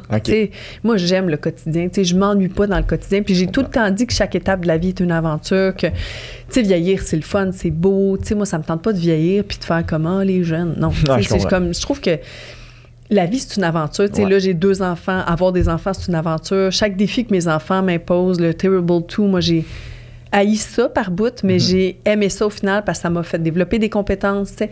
Fait que je m'ennuie pas. OK, je comprends. Puis est-ce que là, parce que c'est ça, c'est une bonne mention que tu fais parce que tu disais, est-ce que je suis juste la fille qui a fait ça? Parce que moi, même en t'invitant, je me disais, là, c'est poche, on parle juste de ça, tu sais, de la traversée. Oui, mais c'est le mythe fondateur. Exact. Faut pas que tu t'en fasses. C'est le fondement, tu sais, c'est ton histoire. Mais tu sais, je me disais, elle doit être tannée de venir juste parler de ça, tu sais, mais je trouvais ça intéressant. Ben non, mais ce matin, tu m'as emmené ailleurs. J'ai pas fait ma conférence, c'est le fun, merci. Ah, ben je suis content parce que je voulais pas que tu me dises, bon, ben je vais juste répéter la cassette que je suis habitué de faire, tu sais, mais est-ce qu'en ce moment, comment tu vis ça? Parce que là, ça fait quelques années, c'est en 2013. Ça va faire 10 ans cette année. Ça va faire 10 ans cette année. Ben là, félicitations, bon 10 ans. Ben puis, comme, qu'est-ce que tu sais, c'est rendu quoi ton métier? C'est comme, une fois que t'es aventurière. C'est ça, oui. En fait, je suis conférencière. Tu sais, depuis 2009, j'ai commencé à faire des conférences avant ma première aventure. Puis là, j'en ai peut-être fait 900 ou 1000. J'ai arrêté de compter. Peut-être 900 plus, tu sais. Puis donc, je suis habituée de faire ma conférence, mais elle a beaucoup évolué. Fait que, tu sais, là, on veut la changer complètement à l'automne pour le 10e, tu sais, vraiment pour dire, OK, où est-ce que je veux aller ailleurs? Est-ce que je peux raconter telle chose différemment? Puis, tu sais, jeter l'espèce de PowerPoint que je présente, c'est pas un PowerPoint, mais tu sais, les vidéos, tout jeter à terre. Puis là, ben les gens qui l'auront pas vu jusque-là, ben ils la reverront pas, tu sais. Fait que, tu sais, c'est comme ça que je gagne ma vie. Fait que je suis pas tannée d'en parler. Puis c'est toujours une rencontre. Moi, je me suis mis en tête les premières fois là, que je faisais une conférence. Là, les premières fois, je me disais, c'est une rencontre différente à chaque fois. Puis il y a tout le temps des gens dans la salle qui ont une écoute incroyable, attentive. Fait que même si c'est une grosse gang d'anonymes en face de moi, tu sais, ils n'ont pas de nom. Là, tu sais, c'est une entreprise ou c'est un colloque, un congrès, whatever. Ben c'est toujours une rencontre différente. Puis les réactions, tu sais, je me suis amusée à lire le public. Puis j'ai du fun à les faire rire, à les faire pleurer, à les emmener ailleurs. Puis même à aller chercher le gars qui est de même, là. Ouais, je comprends. Pourquoi je suis payée pour l'écouter? Tu sais, je me suis fait plaisir à aller chercher ces gens-là. Puis surtout, tu sais, des fois, je fais des écoles. C'est pas un gros pourcentage de mon, tu sais, disons, chiffre d'affaires, là, mais j'aime ça, aller faire des écoles. Puis j'aime ça aller chercher les petits jeunes là, qui veulent là, pas là, que j'allais chercher. Là, j'aime vraiment ça. Puis, est-ce que tu t'es dit, je vais faire une autre aventure un jour, ou tu t'es dit, ça, c'est la... Ben, toute la vie est une aventure, mais une grosse aventure comme ça. Ben j'aimerais ça en faire, mais avec mes enfants. Fait que là, j'attends qu'ils grandissent parce qu'ils n'ont que 3 et 1 an. Oui. Donc, tu sais, le père de mon fils, lui, fait de la voile. Il a commencé à faire de la voile depuis que je le connais, puis il fait des grosses aventures à voile, tu sais, de la course, puis tout. Mais moi, c'est pas de la course, la compétition que je veux faire. Moi, c'est de partir en famille avec d'autres mondes, aller découvrir notre territoire, aller rencontrer les Premières Nations. C'est ça qui m'intéresse puis qui m'interpelle depuis 7 ans. Fait qu'un jour, peut-être que je partirai dans un très gros voilier avec des gens à bord. C'est vraiment à ça que je rêve, mais tu sais, je dis toujours peut-être que je le ferai. Comme ça, je me mets pas de pression. Puis, je fais tout le temps attention de dire, attendez pas, dites-moi pas, puis c'est quand tu fais ça, parce que je vous dis peut-être que je ferai ça. Je comprends. Ouais.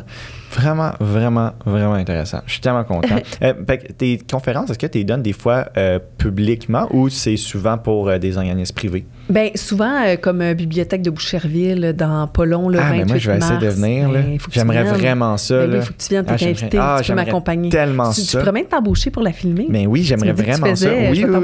Mais j'aimerais vraiment ça parce que j'adore ça. Puis des fois, on dirait que c'est des trucs que... Des fois, tu te dis, bon, je vais-tu au cinéma, mais aller voir des conférences, on dirait que c'est tellement une chose que je pense jamais de me dire, j'irais voir une bonne conférence. On dirait que ça, j'y pense pas, mais c'est vraiment une bonne idée. Ouais. Ben, puis, tu sais, Bibliothèque de Boucherville, mais des fois, c'est, tu sais, comme, à quoi, tu sais, la semaine de remerciement des bénévoles, action bénévole, là, c'est des centres d'action bénévole qui m'invitent. Fait que monsieur, madame, tout le monde, ils peuvent aller voir, tu sais, s'ils sont bénévoles ou, tu sais, qui voient le centre d'action bénévole. Des fois aussi, ça peut être... tu sais, c'est moins ouvert au public, mais, tu sais, des bibliothèques, j'en fais quelques-unes, même si c'est pas payant, là, parce que, tu sais, c'est pas une grosse entreprise. C'est ça, tu sais.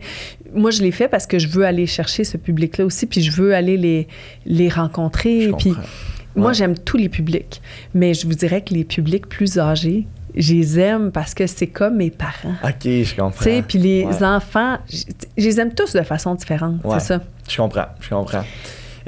On est rendu à la dernière section de mon podcast que je fais avec tous mes invités. C'est un peu plus interactif. C'est 3 sections. OK? Et la première section ça s'appelle la question parfaite. OK. C'est si tu pouvais t'asseoir avec 3 personnes, des personnalités qui soient mortes, vivants, tu sais, peu importe, là, pour jaser avec eux une soirée autour d'une table, ça serait qui tes 3 personnalités? OK, les 3 personnalités. Amelia Earhart. Qui a été la première navigatrice qui a disparu dans le Pacifique en 1926, si je me trompe pas, peut-être pas 26. Puis, tu sais, il y a comme beaucoup de... On sait pas comment elle est morte. As-tu été emprisonnée par les Chinois? Es-tu morte de dysenterie? Beaucoup d'histoires un peu de... Oui, puis moi, je veux savoir. Puis il y a une photo qui a apparu récemment, là, qui a été libérée par je sais pas trop quel organisme, là, qu'on la verrait avec son avion après avoir crashé. Puis, oh my God, OK. Tu sais, moi, là, elle me fascine. OK. Puis j'aimerais ça m'asseoir avec elle. Okay. Donc, il y a Amelia Earhart. Il y a Martin Luther King. OK. C'est sûr Martin Luther King parce que lui a compris très jeune que les mots, c'était l'arme la plus puissante au monde, puis il a réussi à soulever. C'est fou, là, la nation, puis tu sais, à dire aux gens, vous prenez plus l'autobus parce qu'il y a un noir qui n'a pas pu s'asseoir, puis tu sais, il a réussi à faire changer des choses, là, tu sais, la loi de la ségrégation aux États-Unis. Puis je pense que j'aimerais m'asseoir avec JF Kennedy. OK, ouais. Ça serait vraiment intéressant comme souper, ça. Ouais. Peut-être John Lennon, j'hésite, tu sais, parce que... Mais, peut-être JF Kennedy. OK, cool. Ouais. Mon autre section, c'est réponse rapide. Mais là excusez-moi parce que moi, en ce moment, j'ai écrit tes questions il y a longtemps. Ah oui, mais moi, là, c'est fou parce que là, je vais partir chez nous tantôt puis je vais penser à plein d'autres personnages. Puis je vais se dire, non, c'est pas mes écrits. Je vais lire. Fait que dans le bas du podcast, tu diras après, elle m'a appelé pour me dire qu'elle voulait parler à... Bonne idée. Avant, j'avais une autre section, mais vu, c'est ça, ça fait longtemps qu'on a essayé de faire ça. Fait que là, j'ai changé cette section-là. Fait que je suis allé voir mes notes pour un autre podcast parce que c'est tout le temps la même chose. Ça s'appelle réponse rapide. OK. Je te pose une question, tu dis la réponse la plus rapide, puis pas d'explication. Juste comme la réponse. Ton projet le plus marquant? Ben là, ma traversée à la ton plus bel achat? Mon bateau à Ramassonic. Hey, c'est trop facile. un rêve secret? Un rêve secret. Attends. Oh! Traverser l'île d'Els... Ellesmere, Okay. Ellesmere, je ne sais même pas comment le dire. C'est où? C'est une île où il y a juste l'armée américaine puis canadienne dessus. C'est la plus grosse île au nord du Canada, mais ça appartient au Canada. OK. Moi, j'aimerais ça la traverser en ski de fond, en Bigfoot, en fat bike. En Bigfoot, ça marche pas. En Bigfoot, c'est un camion. C'est mon fils, il trouve ça. En fat bike, à pied. Puis Google Maps, ils sont allés. Il y a 2 dudes de Google Maps. Là, tu vois tout le temps la fille qui accompagne le gars, puis le gars qui a le machin sur la tête, parce que tu vois l'ombre du machin, puis ils sont allés cartographier. Ah ouais. Tu peux y aller faire Île d'Ellesmere, je me sais pas comment dire. C'est Ellesmere. OK. Je suis pas bonne dans la... OK. Mais ouais. Fait que ça, c'est ma réponse. C'est un projet secret dans ma tête que je rêve de faire. Ta meilleure habitude de vie? Ah, mon Dieu, c'est quoi? Prendre 3 respirations chaque fois que je suis stressée. J'adore ça. Ouais. J'adore ça. OK, ma dernière section, c'est under ou overrated. OK? Donc, je te dis un sujet, un mot, puis tu me dis si dans la société de nos jours, les gens, ils trouvent ça trop cool ou pas assez cool, ou tu sais, c'est comme sous-évalué ou surévalué. Donc, under, fait que tu dis under ou overrated. OK? Ma section est ici. OK. La télévision. Over. Les livres audio. Underrated. Les vidéos YouTube. C'est comme... Mon Dieu. Underrated. Facebook. C'est mal utilisé, fait que c'est underrated. OK. Ouais. Avoir beaucoup d'abonnés. C'est underrated. OK. Oui, parce qu'il ne faut pas regarder le nombre d'abonnés. Ouais. Des conférences virtuelles, fait que par Zoom. Ah non, ça, c'est underrated. Ah oui? Oui, parce que moi, je pourrais en faire plus. Ah oui, c'est ça. J'en fais beaucoup. Je me disais peut-être que tu aimerais moins ça vu que tu n'es comme pas sur place, tu sais, avec le monde. T'aimes ça aussi. Oui, j'aime ça aussi. TikTok. Ah ben là... C'est overrated. C'est overrated? Oui, parce que là, c'est parce qu'actuellement, il y a toute la Chine, TikTok. Fait que là, il faut arrêter. OK. Moi, j'ai peur de ça. OK. La ville de Montréal. Underrated. Et les voyages. Overrated. C'est overrated? OK. À cause de l'environnement. Ah, OK. Oui, il faut faire attention, il faut voyager autrement. Okay. Moi, je suis convaincue là, qu'il faudrait faire des voyages beaucoup plus... Genre, c'est underrated de voyager sur le pouce, puis de voyager en vélo, puis de voyager avec, tu sais, faire du pouce en bateau, puis tout. Là, on devrait vraiment rendre ça le plus accessible. Puis le voyage, c'est la rencontre. Ouais. Fait que pourquoi on se rencontrerait pas beaucoup plus dans notre pays, tu sais? On l'a vu avec la pandémie, comment est-ce que... Ouais. Fait qu'il faudrait voyager autrement. J'aime ça. Ça finit super bien. Donc, allez... ton livre est encore disponible. Ben oui. Donc, allez voir son livre, allez voir ses conférences. Puis merci, Mylène. Vraiment merci. C'était vraiment le fun, le podcast. J'aurai un nouveau site web cette année. Les gens pourront acheter mon livre directement sur mon site web. MylènePaquette.com. MylènePaquette.com. Des fois, il est dur à trouver, mais leslibraires.com, ils vont le trouver. Tu sais, c'est les librairies là, de quartier. Puis sinon, sur mon site web, les gens peuvent m'écrire. Super. Je vais leur envoyer mon livre par la poste. Super. Hey, merci beaucoup, Mylène. Merci beaucoup. C'est super le fun. Merci. Continue ton beau projet de podcast. Merci.